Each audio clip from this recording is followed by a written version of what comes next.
L'hiver 2028 s'installait doucement sur Paris. Les décorations de Noël n'avaient pas encore été retirées et, malgré le froid piquant, la BS Family s'était retrouvée au 55 rue Buffon pour un week-end ensemble. David, toujours plein de surprises, avait promis à tout le monde une soirée spéciale, un retour dans le passé qui allait marquer les esprits.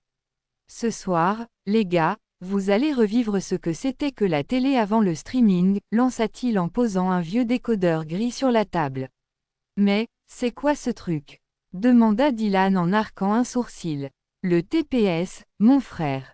La télévision par satellite, répondit David, un sourire fier accroché au visage. Benjamin éclata de rire. Lui, ça lui rappelait des souvenirs de jeunesse, les après-midi à zapper sur Eurosport, les matchs de foot sur Canal, ou encore les dessins animés du matin sur Télétoon. Noémie, elle, avait déjà les yeux brillants. T'es sérieux, on va voir les vieilles chaînes comme en 2002. Angelica, toujours curieuse, s'approcha du décodeur. Et ça marche encore, ton machin. Parce qu'on n'est plus autant des antennes paraboliques là. T'inquiète pas, j'ai tout prévu. J'ai gardé la parabole et le câble. Ce soir, on remonte le temps, répondit David, sûr de lui. Pendant que les enfants jouaient dans le salon, Gilou et Laure s'étaient installés près du feu. Même eux, policiers endurcis, souriaient à l'idée de retomber dans une époque plus simple. À 20h30, la parabole fut branchée et le fameux TPS clignota. Après quelques réglages, un bruit caractéristique emplit la pièce, puis l'image apparut.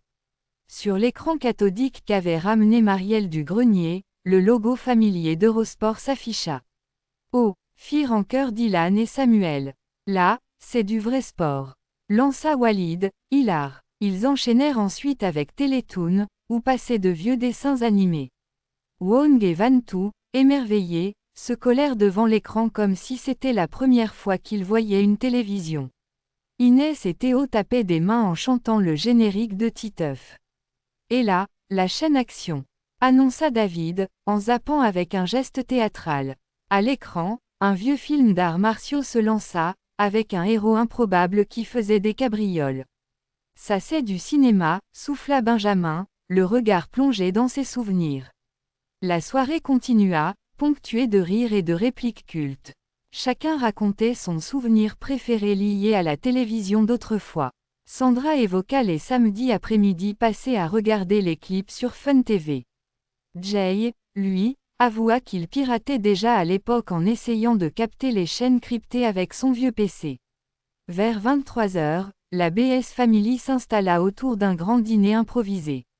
Des pizzas, du coca, quelques bières, et en fond sonore, les jingles d'époque.